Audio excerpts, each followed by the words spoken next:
Hi people, today we are making caramel apples, and basically we're just going to start by washing our apples and drying them off.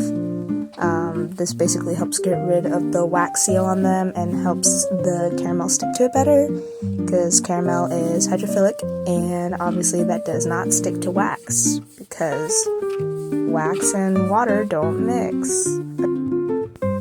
Okay, ingredient time. So this is brown sugar. I use dark, but you can use light. That is heavy whipping cream. Vanilla extract. Butter, unsalted. Corn syrup. Salt.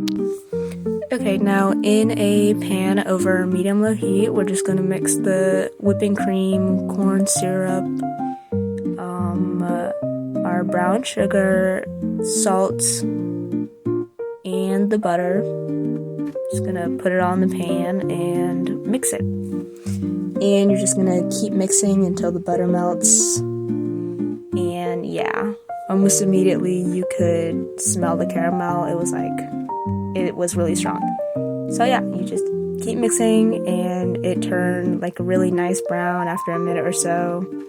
I'm still mixing. It actually took a pretty long time for the butter to melt. And I am just here using a food thermometer to measure the temperature of the caramel, and you can see it's bubbling a little bit. Yeah. And you should really leave it alone while it's cooking, but I was a teensy bit impatient, so I just swirled it around a little bit with the food thermometer. But yeah, and you can see here it is bubbling a lot more, and it's also starting to thicken up on the surface.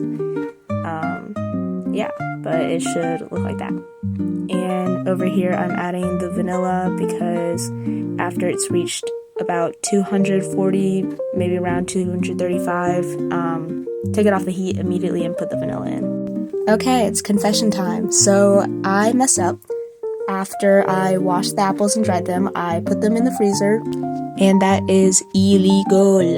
Also, unfortunately, I did have to cut my apples up because they were unfortunately not sticking to the caramel.